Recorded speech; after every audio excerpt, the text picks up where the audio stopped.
ఈరోజు రండి పరిశుద్ధ గ్రంథము మరియు వాస్తవ సంఘటనలు అనే పేరుగల ఉపదేశంతో దేవుని వాక్యమును అధ్యయనం చేద్దాం. కొందరు వ్యక్తులు పరిశుద్ధ గ్రంథము శాస్త్రీయము కానిది మరియు వాస్తవ సంఘటనలపై ఆధారితం కానిది కాబట్టి ఇది ఆమోదయోగ్యం కాదు అని అంటారు. దేవుని విశ్వసించే వారి మధ్యన కూడా పరిశుద్ధ గ్రంథము నిజమా కాదనే విషయంలో అనిశ్చితి కలదు. కాబట్టి వారు దాని బోధనలను విశ్వసించలేరు లేదా అంగీకరించలేరు. కాబట్టి మొదటగా 2 తిమోతి 3వ అధ్యాయం 12వ వచనం వద్దకు మళ్ళడం ద్వారా పరిశుద్ధ గ్రంథము ఎలా నిర్మించబడినో పరిశీలిద్దాం.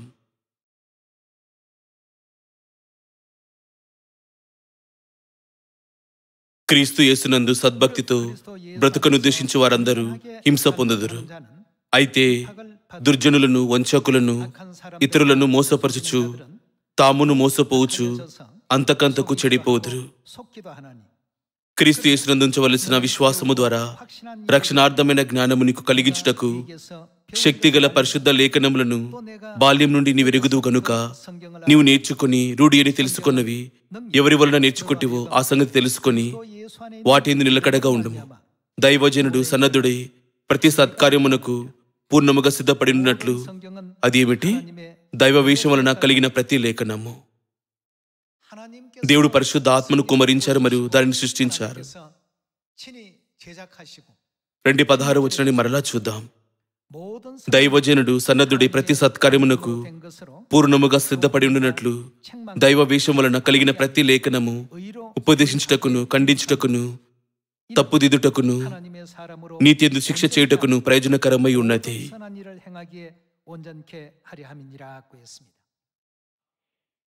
ప్రతి ఒక్కరూ పరిశుద్ధ గ్రంథమును ఎవరు రాశారు? దేవుని యొక్క పరిశుద్ధ ఆత్మ చేత ప్రేరేపించబడిన ప్రజల చేత పరిశుద్ధ గ్రంథం రాయబడిందని ఇది మనకు స్పష్టంగా బోధిస్తున్నది. అయితే ఆది కాండము నుండి ప్రకటన వరకు అవి వేరువేరు యుగాలలో వ్రాయబడ్డాయి. కొన్ని దాదాపు ఒకే సమయంలో వ్రాయబడినప్పటికీ చాలా వరకు అలా వ్రాయబడలేదు. దేవుని చేత చాలా కాలం పాటు వ్రాయబడిన ఈ విషయాలన్నీ ఏకీకృత ప్రవచనాలు. ప్రవక్తలు భిన్నమైన ప్రదేశాల నుండి వచ్చినప్పటికీ, భిన్నమైన వృత్తులు కలిగి ఉన్నప్పటికీ, మరి భిన్నమైన యుగాల్లో ఉన్నప్పటికీ మానవాళి ఈ భూమిపైకి ఎందుకు వచ్చారో మరియు మనం ఎక్కడికి వెళ్ళుచున్నామో పరిశుద్ధ గ్రంథం ద్వారా దేవుడు మనకు బోధిస్తున్నారు.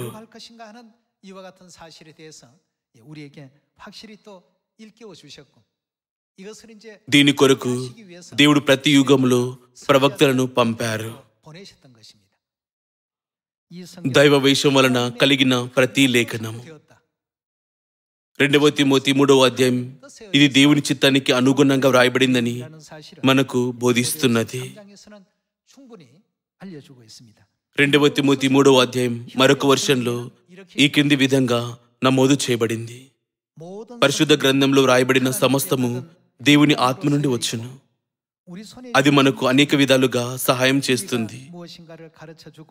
ఏది సత్యమో పరిశుద్ధ గ్రంథం మనకు బోధిస్తున్నది. మనం తప్పుడు పనులు చేస్తున్నప్పుడు అది మనను హెచ్చరిస్తుంది. ఏది సరైనదో అది మనకు చూపిస్తుంది. మంచి జీవితాలను ఎలా జీవించాలో అది మనకు బోధిస్తుంది. కాబట్టి పరిశుద్ధ గ్రంథంలోని వాక్యములు దేవుని నుండి వచ్చినని, అవి మనుషుల స్వంత తలంపుల ప్రకారంగా వ్రాయబడలేదని మనం గ్రహించవలెను.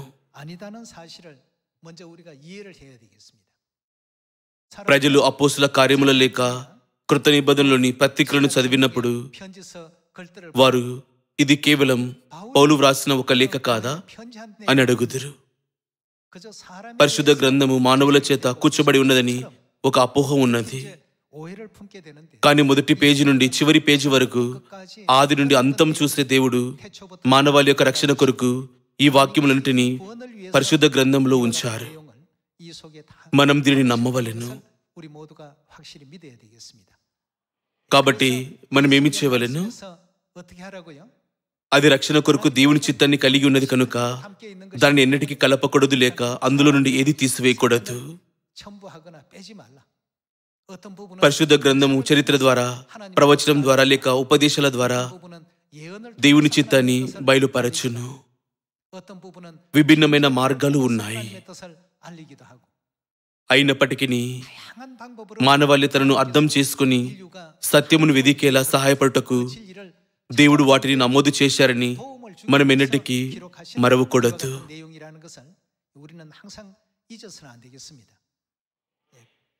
ఏమైనా ప్రజలు ఈ విధంగా ఆలోచించక ఇది కేవలం మనుషుల చేత వ్రాయబడిన గ్రంథం అని ఆలోచిస్తారు. కాబట్టి వారు పరిశుద్ధ గ్రంథంలోని దేవుని చిత్తాన్ని వక్రీకరిస్తారు.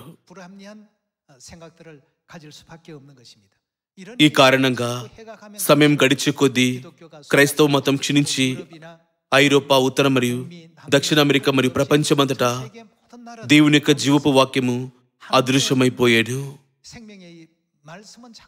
ఇది నిజంగా దురదృష్టకరము. రండి 2వ పేతురు 3వ అధ్యాయం 14వ వచనాన్ని చూద్దాం.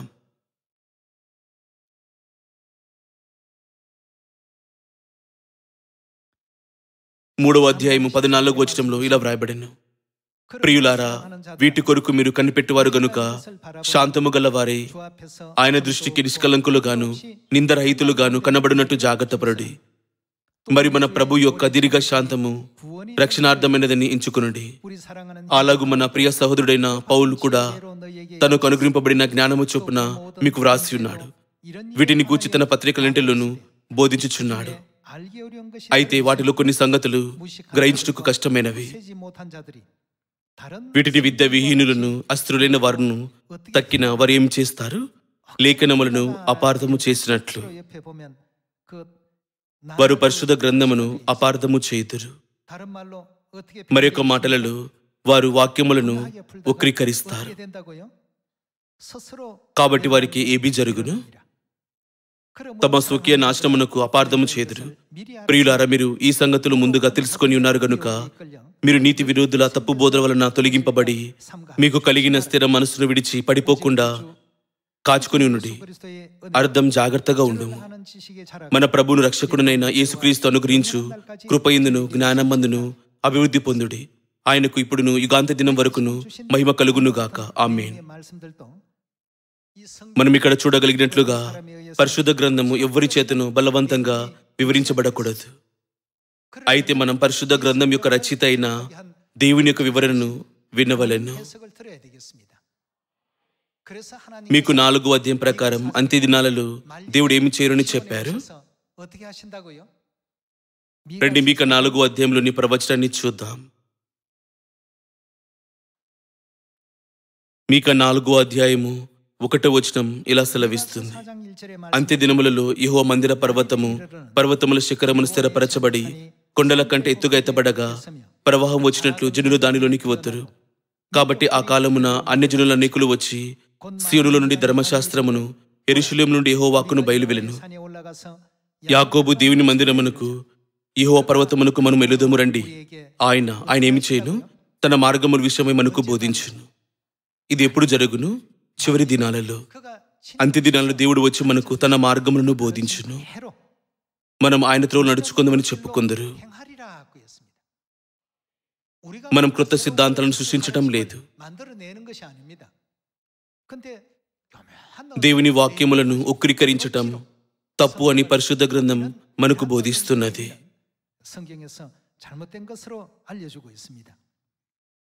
రండి 2వ వచనాన్ని మరలా చూద్దాం. ఇది ఇలా సెలవిస్తుంది: సీయోను నుండి ధర్మశాస్త్రము, యెరూషలేము నుండి యెహోవా వాక్యము బయలువెళ్ళెను. అంత్య దినాలలో మనం దేవుని నుండి నేర్చుకోవలెను.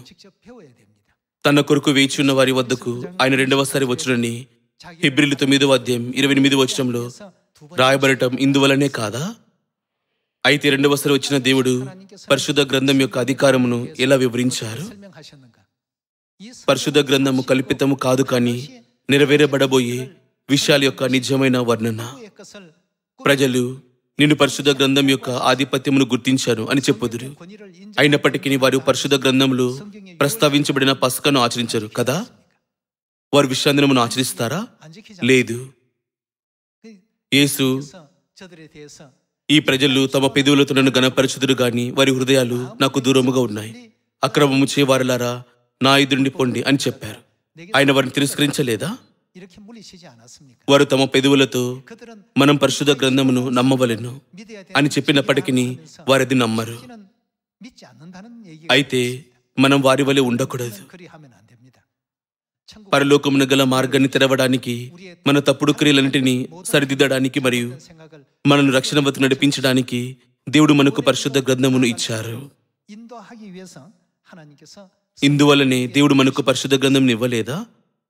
అయితే రండి మొదటగా పరిశుద్ధ గ్రంథము వాస్తవమని నిర్ధారించుకుందాం. రండి యోబు 26వ అధ్యాయం వద్దకు వెళ్దాం. యోబు 26వ అధ్యాయం 7వ వచనంలో ఇలా వ్రాయబడెను.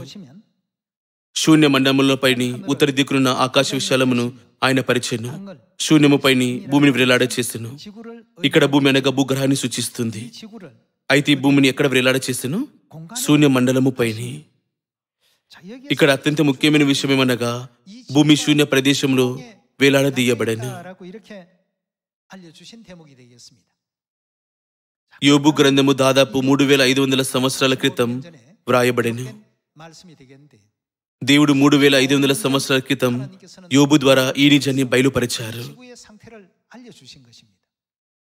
విశ్వ గురుత్వాకర్షణ నియమం 1687లో న్యూటన్ అనే శాస్త్రవేత్త ద్వారా అధికారికంగా తెలిసింది. అయితే ఆ సమయానికి ముందు ప్రజలు ఈ భూమి గురించి ఏమని తలంచేవారు? ఈ భూమి ఒక భారీ ఏనుగు వీపుపై ఏర్పడిందని ప్రజలు విశ్వసించారు. భూమి గుండ్రంగా ఉన్నది. భూమి అంతరిక్షంలో వేలాడదీయబడెను. ఇది ఊహకు అందనిది. అయితే ఇప్పుడు భూమి అంతరిక్షంలో వేలాడదీయబడుచున్నదని అందరూ నమ్మటం లేదా? ఈ రోజులో కృత్రిమ ఉపగ్రహాలు అంతరిక్షం గుండా ఎగురుతూ భూమి యొక్క చిత్రాలను బంధిస్తున్నాయి. ఆశ్చర్యకరంగా దేవుడు 3500 సంవత్సరాల క్రితం ఒక ప్రవక్త ద్వారా దీనిని బయలుపరిచారు. కానీ ఆ సమయంలో ప్రజలు దీనిని విశ్వసించారా? వారి శాస్త్రీయ అవగాహనతో భూమి అంతరిక్షంలో వేలాడదీయబడడం ఊహించలేనిది. ఏమైనా 1000 సంవత్సరాల ముందుగానే దేవుడు ఏమి చెప్పారు? శూన్యముపైని భూమిని విరాడ చేసెను. దేవుని వాక్యమైన పరిశుద్ధ గ్రంథము నిజమని నిర్ధారించుటకు ఇది మనల్ని అనుమతించటం లేదా? పరిశుద్ధ గ్రంథము విజ్ఞాన శాస్త్రము కంటే ముందు ఉన్నది కనుక మన పరిమితమైన అవగాహనతో మనం దేవుని చిత్తాన్ని గ్రహించలేము. ఇందువల్ల ఆ సమయంలో ప్రజలు సత్యమును అంగీకరించటం చాలా కష్టంగా ఉండెను. మనం నిత్యమైన పరలోక రాజ్యం ఉన్నది అని అంటాము. పరలోక రాజ్యం కలదని పరిశుద్ధ గ్రంథం సెలవేయటం లేదా? అయితే ప్రజలు దాన్ని నమ్మరు. మనం నరకం ఉన్నదని అంటాము. అయితే ప్రజలు దాన్ని సందేహించరా? వారు దాన్ని విశ్వసించరు కనుక వారు పరలోకమును గల మార్గాన్ని వెదకటంలో విఫలమవుతారు. నరకాన్ని ఎలా తప్పించుకోవాలో తెలుసుకోలేక ప్రజలు దయనీయమైన మరియు మూర్ఖపు పరిస్థితిలో ఉన్నారు కదా. దేవుని వాక్యములన్నీ ప్రజల తలంపుల కంటే 1000 సంవత్సరాల ముందున్నవి. మరియు దేవుడు అప్పటికే పరిశుద్ధ గ్రంథం ద్వారా మానవాళికి సత్యమును తెలియజేశారు. రండి యోబు 36వ అధ్యాయం 24వ వచనం చూద్దాం. 36వ అధ్యాయము 24వ వచనంలో ఇలా వ్రాయబడిన, మనుషులు కీర్తించిన ఆయన కార్యమును మహిమపరచుటకై నీవు జాగ్రత్త పడము. మనుషులందరూ దాన్ని చూచెదరు, నరులు దూరము నిలిచి దాన్ని చూచెదరు. 26వ వచనము, ఆలోచించుము, దేవుడు మహోన్నతుడు, మనము ఆయనను ఎరుగము. ఆయన సంవత్సరముల సంఖ్య మితిలేనిది. ఆయన ఉదక బిందులను పైనుండి కురిపించును. మంచుతో కూడిన వర్షం వల్లే అవి పడును. మేఘములు వాటిని కుమ్మరించును. మనుషుల మీదికి అవి సమృద్ధిగా దిగును. ఉదక బిందువులను పైనుండి కురిపించును అనే వ్యక్తీకరణ నీరు ఆవిరిగా మారి గాలిలోకి పైకి లేపబడటాన్ని సూచిస్తుంది.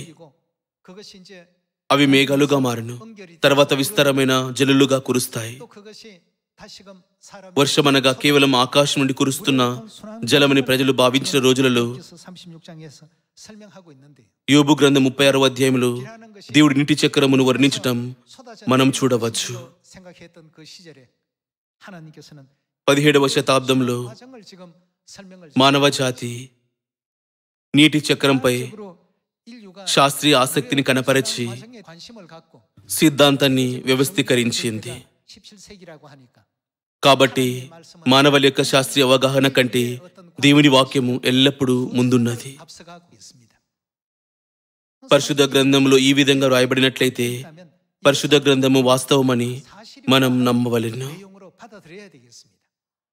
ఆ రోజులలో ప్రజలు తప్పక నీరు ఎలా ఆకాశమునకు ఎక్కిపోవును, నేనెన్నడూ దానిని చూడలేదు, అది అబద్ధమై ఉండాలి, నేను అది నమ్మలేకపోతున్నాను అని చెప్పి ఉంటారు. దాదాపు 400 నుండి 500 సంవత్సరాల క్రితం 17వ శతాబ్దంలో ప్రజలు దీన్ని కనుగొన్నారు. ఏమైనా దేవుడు దీనిని 3500 సంవత్సరాల క్రితం ప్రవక్తల ద్వారా నమోదు చేశారు కదా. ఈ రోజు నేను దీనిని మీతో పంచుకున్నట్టుకు కారణమనగా పరిశుద్ధ గ్రంథంలో వ్రాయబడిన సమస్తము సత్యము, మరి మనం దాన్ని నమ్మవలెను. ఆ క్షణంలో ప్రజలు దాన్ని విశ్వసించుండకపోవచ్చు, కానీ సమయం వచ్చినప్పుడు ప్రతి ఒక్కరూ ఇది నిజము అని చెప్పుదురు. ఏమి జరుగునో పరిశుద్ధ గ్రంథము నిజంగా నమోదు చేసెను. ఈరోజు నేను మీకోసం ఇలాంటి కొన్ని ఉదాహరణలు అందిస్తాను. యేసు రావడానికి దాదాపు 700 సంవత్సరాల ముందు యెషయా ఒక ప్రవక్త. యెషయా 53వ అధ్యాయంలో 700 సంవత్సరాల తర్వాత వచ్చే మెస్సయా గురించి ఇది నమోదు చేసింది.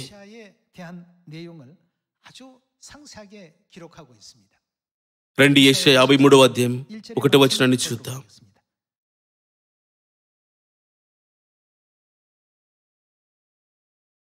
మేము తెలియజేసిన సమాచారము ఎవడు నమ్మెను? యెహోవా బాహు ఎవనికి బయలుపరచబడెను? లేత మొక్కవలను ఎండిన భూమిలో మొలిచిన మొక్కవలను అతడు ఆయన ఎదుట పెరిగెను. అతనికి స్వరూపమైనను సొగసైనను లేదు. మనం అతన్ని చూచి అపేక్షించినట్లుగా అతని యందు స్వరూపం లేదు. అతడు తృణీకరింపబడిన వాడును, ఆయను మనుషుల వలన విసర్జింపబడిన వాడును. 700 సంవత్సరాల తర్వాత ప్రత్యక్షమయ్యే ఒక నిర్దిష్టమైన వ్యక్తి గురించి యెషయా ప్రవక్త ప్రవచించారు. మరియు ఆయన మానవాళి చేత తిరస్కరించబడును. వ్యసనక్రాంతుడుగాను, వ్యాధిని అనుభవించువాడుగాను, మనుషులు చూడలేని వాడుగాను ఉండెను. అతడు తృణీకరింపబడిన వాడు గనుక మనము అతన్ని ఎన్నిక చేయకపోతిమి. 4వ వచనము, నిశ్చయముగా అతడు మన రోగములను భరించెను, మన వ్యసనములను వహించెను. ఆయనను మొత్తబడిన వానిగాను, దేవుని వలన బాధింపబడిన వానిగాను, శ్రమ నొందిన వానిగాను మనం అతన్ని ఎంచితిమి. మన అతిక్రమ క్రియలను బట్టి అతడు గాయపరచబడెను, మన దోషములను బట్టి నలుగొట్టబడెను. మన సమాధానార్థమైన శిక్ష అతని మీద పడెను. అతడు పొందిన దెబ్బల చేత మనకు స్వస్థ కలుగుచున్నది.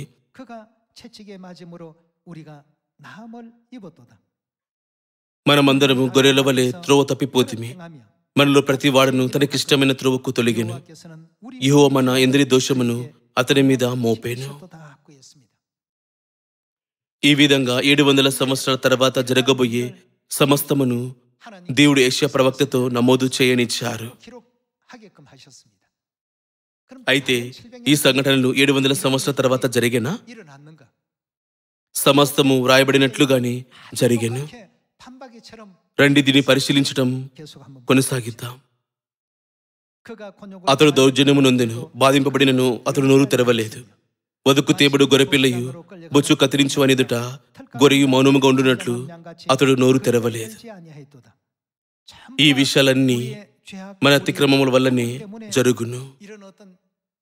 రండి 8వ వచనము చూద్దాం. అన్యాయపు తీర్పు నిందిన వాడై అతడు కొనిపోబడెను. అతడు నా జనుల అతిక్రమమును బట్టి మొత్తబడెను గదా. సజీవుల భూమిలో నుండి అతడు కొట్టివేయబడెను. అయినను అతని తరము వారిలో ఈ సంగతి ఆలోచించిన వారెవరు? అతడు మరణమైనప్పుడు భక్తిహీనులతో అతనికి సమాధి నియమింపబడెను. ధనవంతుని యొద్ద అతడు ఉంచబడెను. నిశ్చయముగా అతడు అన్యాయమేమీ చేయలేదు. అతని నోట ఏ కపటమును లేదు. యేసు జీవితంలో ప్రవచించబడినట్లుగా ప్రతిదీ ఖచ్చితంగా జరిగింది. అతడు యేసు పని ధనవంతుని సమాధిలో ఉంచబడెను. అలాగే ఆయన ఎవరితో కలిసి సెలవు వేయబడెను? ఆయన ఇద్దరు దొంగలతో సెలవు వేయబడెను. ఆయన కొరడ దెబ్బలు తిన్నారా లేదా? ఆయన అన్యాయంగా శిక్షించబడ్డారా లేదా? ఆయన గాయపరచబడ్డారా లేదా? మొదటి నుండి చివరి వరకు సమస్తము నెరవేరబడింది. కాబట్టి భవిష్యత్తులో జరిగే సంఘటనలను అంచనా వేయుటకు ముందుగానే వ్రాయబడిన దేవుని వాక్యములు పరిశుద్ధ గ్రంథములు ఉన్నాయని మనం నిర్ధారించుకోవచ్చు. ఈ పదాలు కల్పితం కాదని లేదా ఒకరి ఊహ కాదని కూడా మనం నిర్ధారించుకోవచ్చు కదా.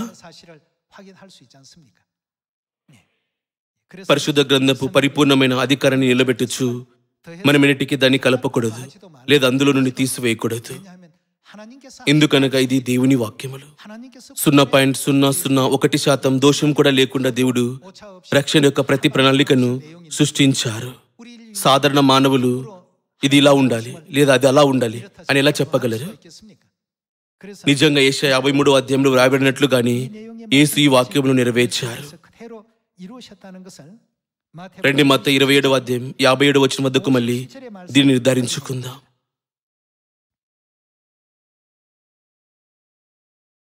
యేసు శిష్యుడుగానున్న అరిమతయు యేసేపను ఒక ధనవంతుడు సాయంకాలం అయినప్పుడు వచ్చి, ఇక్కడ ధనవంతుడు ప్రాముఖ్యత వహించబడెను. పిలాతు వద్దకు వెళ్లి యేసు దేహమును తడికిమని అడుగగా పిలాతు దాన్ని అతనికి అప్పగింపని ఆజ్ఞాపించెను. యేసేపు ఆ దేహమును తీసుకుని శుభ్రమైన నారబట్టతో చుట్టి తను రాతిలో తొలిపించుకున్న క్రొత్త సమాధిలో దాన్ని ఉంచి, ఇది ఎవరి సమాధి? అది ధనవంతుని సమాధి. సమాధి ద్వారమునకు పెద్ద రాయి పొర్లించి వెళ్ళిపోయాను. యెషయా 53వ అధ్యాయంలో నమోదు చేయబడిన ప్రవచనం 700 సంవత్సరాల తర్వాత నెరవేరబడిందా? అవును. ఆయనకు దుష్టులతో కలిసి సమాధి కేటాయించబడనని కూడా ప్రవచించబడెను. రండి దీన్ని లూకా 23వ అధ్యాయంలో నిర్ధారించుకుందాం.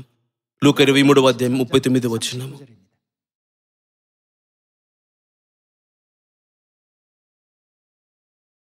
ప్రిలాడవేయబడిన ఆ నిరస్తులలో ఒకడు ఆయన దూషించుచు, నీవు క్రీస్తువు కదా, నీవు రక్షించుకునుము, మమ్మను కూడా రక్షించమని చెప్పాను. అయితే రెండో వాడు వాణ్ణి గద్దించి, నీవు అదే శిక్షా విధిలో ఉన్నావు కనుక దేవునికి భయపడవా? ఇప్పుడు 39వ వచనం ప్రకారం అక్కడ ఎవరు వ్రేలాడదీయబడ్డారు? అది నేరస్తులలో ఒకటి. యెషయా 53వ అధ్యాయం ప్రకారం ఆయనకు ఎవరితో సమాధి నియమించబడిను? ఆయనకు దుష్టులతో సమాధి నియమించబడెను. ఆయనకు ఇరువైపులా ఇద్దరు దొంగలు ఉండెను. ఏమైనా కుడివైపున ఉన్న దొంగ తన పాపాలను ఒప్పుకొని యేసుతో, నీ రాజ్యంలోకి వచ్చినప్పుడు నన్ను జ్ఞాపకం చేసుకును అన్నాడు. మరోవైపు ఎడమవైపున ఉన్న దొంగ యేసును ఎగతాళి చేశాడు. అంతిమంగా ఆయనకు దుష్టులతో సమాధి నియమించబడెను. మరియు ఆయన మరణించిన తర్వాత ఆయన యేసు పనబడి ఒక ధనవంతుని సమాధిలో ఉంచబడెను. దేవుడు యెషయా ప్రవక్త ద్వారా 700 సంవత్సరాల తర్వాత ప్రత్యక్షమయ్యే యేసుక్రీస్తు యొక్క క్రియలంటిని వర్ణించారు. కాబట్టి పరిశుద్ధ గ్రంథమును విశ్వసించని వారి మాటలను మనం వినక, పరిశుద్ధ గ్రంథము దేవుని యొక్క పరిపూర్ణమైన వాక్యమని మరియు అది ఖచ్చితంగా నెరవేరబడుతుందని గుర్తించుకోవలెను. 3500 సంవత్సరాల క్రితం భూమి శూన్యంలో వేలాడదీయబడునని ప్రజలకు తెలిసినట్లయితే వారు భయపడిపోయేవారు. ఏమైనప్పటికీ భూమి శూన్యంలో వేలాడదీయబడునని విజ్ఞాన శాస్త్రం నిరూపించినట్లుగా త్వరలో పరలోకం మరియు నరకం నిజంగా ఉన్నాయని మన స్వంత కళలతో చూసేలా దేవుడు మనను అనుమతించును. ఒక్క వ్యక్తి కూడా నరకంలో ప్రవేశించరని నేను ఆశిస్తున్నాను. ఇటీవల వాతావరణం చాలా వేడిగా ఉంది. ఇది బాధాకరమైనది కాదా? అధిక ఉష్ణోగ్రతల వల్ల దైనందిన జీవితం కష్టంగా మారింది. అగ్నిగుండంలో నిత్యమైన వేదనను పరిగణలోనికి తీసుకుంటూ మనం ప్రతి ఒక్కరిని పాపక్షమాపణ మరియు రక్షణ పొందగలిగే సత్యం వద్దకు త్వరగా నడిపించవలెను. తద్వారా వారు నరకానికి వెళ్లారు.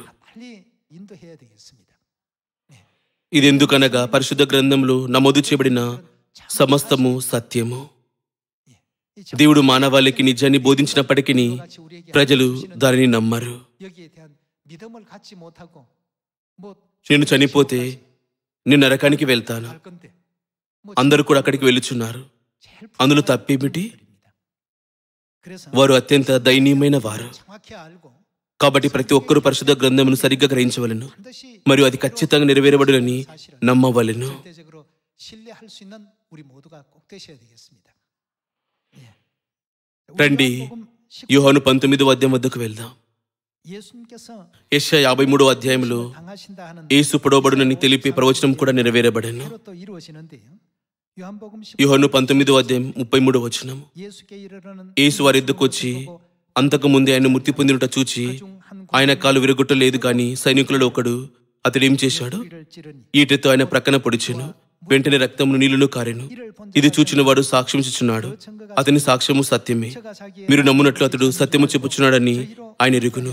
లేఖనం ఎలా ఉండును? 이룬 것은 그 అతని ఎముకల్లో ఒకటైనను విరవబడదు అను లేఖనము నెరవేరినట్లు ఇవి జరిగెను. 응한다는 ప్రవచనము నెరవేరబడెను. 하려 함이니라. మరియు తాము పడిచిన వారిని తట్టు చూతురని మరొక లేఖనం చెప్పుచున్నది. 하였나니라 하고 했습니다. 여기 ఇది మనకు యెషయా 53వ అధ్యాయం గుర్తు చేస్తుంది. 그가 మన అతిక్రమ క్రియలను బట్టి ఆయన గాయపరచబడెను, మన దోషములను బట్టి ఆయన నలుగొట్టబడెను. 그가 상한 것은 우리의 죄악을 일함이라. అది ప్రవక్త అయిన యెషయా కాలయంత్రంలో యేసు యొక్క సమయానికి ప్రయాణించి సమస్తమును కల్లారా చూసినట్లుగా మరియు 700 సంవత్సరాల క్రితం 내용들이 దానిని నమోదు చేసినట్లుగా ఉన్నది. 성경은 పరిశుద్ధ గ్రంథము ఈ లక్షణాలను కలిగి ఉన్నదని మనం గుర్తించుకోవాలను. 그래서 ఈ విధంగా 2000 సంవత్సరాల క్రితం వచ్చిన యేసు కూడా మనకు దీని గురించి బోధించారు. 이렇게 알려주고 있습니다. రండి లూకా 24వ అధ్యాయం 25వ వచనం చూద్దాం. 말씀 함께 보겠습니다.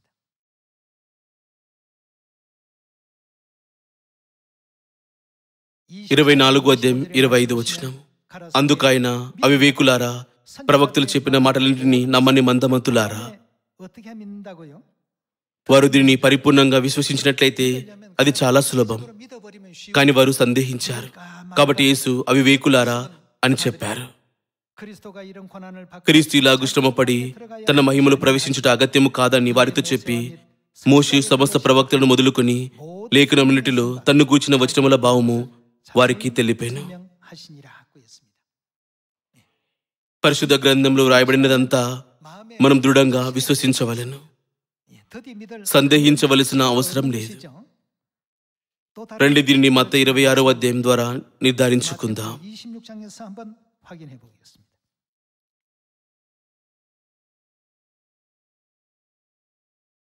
రండి మత్తయి 26వ అధ్యాయం 51వ వచనం చూద్దాం. 예수와 ఇదిగో యేసుతో కూడా ఉన్న వారిలో ఒకడు చెయ్యి చాచి కత్తి దూసి ప్రధాన యాజకుని దాసుని కొట్టి వారి చెవి తెగ నరికెను. యేసు నీ కత్తి వరలు తిరిగి పెట్టెము. కత్తి పట్టుకుని వారందరూ కత్తి చేత నశింతురు. 금을 가지는 ఈ 자는 సమయమున నేను నా తండ్రిని వేడుకొనలేననియు 너는 내가 내 아버지께 구하여 వేడుకుని ఎడల ఆయన 12 సేన వ్యూహముల కంటే ఎక్కువ మంది దూతలను ఇప్పుడే నాకు పంపడనియు నీవు అనుకొనుచున్నావా? 그렇게 하면 నేను వేడుకునే ఎడల ఇలాగు జరగులను లేఖనము ఎలాగు నెరవేరునని అతనితో చెప్పాను. 하시더라 하고 했습니다. పరిశుద్ధ గ్రంథం గురించి యేసు ఏమి చెప్పారు? 어떻게 되어진다고요? పరిశుద్ధ గ్రంథంలో రాయబడిన సమస్తము దేవుని ఆత్మ నుండి వచ్చాయని మరి ఖచ్చితంగా నెరవేరబడునని ఆయన గుర్తించలేదా? 그래서 기록된 글이라는 사실을 인정해 주시는 내용 아니겠습니까? మీరు ఇది చేసినను 그래서 예언이 ప్రవచనం 되지가 않는다.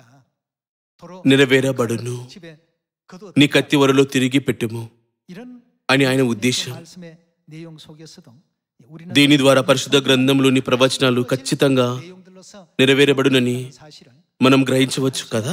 대목 아니겠습니까? అయితే 요한계시록 ప్రకటన 21వ అధ్యాయం పరలోక రాజ్యం గురించి 어떻다고 했죠? ఏమి సెలవిస్తుంది? 사망도 없고 మరణమైనను దుఃఖమైనను ఏడు పైనను లేక వేదనను ఇక ఉండదని మరి దినదినము క్రొత్త సంతోషాలు సృష్టించబడునని దేవుడు మనకు బోధిస్తున్నారు. 칠 정도로 기쁨 తద్వారా మన జీవితాలు 것이라는 것을 ఆనందంతో ఉప్పొంగును. 우리에게 또 일깨워 주지 않았나? ఈ వాస్తవం పట్ల 그리고 ఆయన మనను మేలుకొల్పలేదా? 22장 ప్రకటన గ్రంథం 22వ అధ్యాయం 4-5 వచనాలలో పరలోకంలో మనం ఎలా జీవించదమని ఇది సెలవిస్తుంది. వారు యుగ యుగాలు పాలించుదురు. జరగబోయే విషయాల పట్ల దేవుడు మనల్ని మేలుకొల్పారు. పరిశుద్ధ గ్రంథంలో వ్రాయబడిన సమస్తము ఖచ్చితంగా జరగబోయే సంఘటనని మనం నిర్ధారించుకున్నాము. 전부 될 일을 기록해 놓으셨다는 사실을 확인할 수가 있습니다. నిత్య పరలోక రాజ్యము, క్రొత్త ఆకాశం మరియు క్రొత్త భూమి ఎంతో దూరంలో లేదు.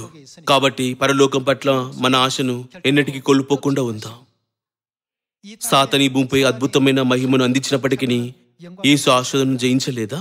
예수님께서 그 시험에서 이기셨지 않습니까? సాతాను ఆయనకు ఈ లోకపు మహిమను చూపించి నాకు సాగిలపడము అని చెప్పాను. వాడు యేసును తనకు లోబడమని చెప్పాను. కానీ యేసు ఏం చెప్పాను? 예수님께서 뭐라고 했습니까? సాతానా, నా ఎదురు నుండి వెళ్ళిపో, మీ దేవుడైన యెహోవాను మాత్రమే ఆరాధించవలెను. ఈ భూమిపై మనం ఆరాధించవలసినది సంపదను, కీర్తిని, జ్ఞానమును కాదు. మనం దేవుడిని మాత్రమే ఆరాధించవలెను. పరలోకం మరియు నరకం నిజంగా ఉన్నాయని పరిశుద్ధ గ్రంథం సెలవిస్తుంది. పరలోక రాజ్యం ఉన్నది. నరకం విషయంలో కూడా అది నిజం. కాబట్టి ఈ సంవత్సరం కృపతో నిండిపోయేలా మనం మన కుటుంబంతో, స్నేహితులతో, పరిచయస్తులు మరియు పొరుగు వారితో అందమైన మరియు కృపగల దేవుని వాక్యాన్ని పంచుకోవడానికి ప్రయాసపడాలని నేను మిమ్మల్ని అడుగుచున్నాను.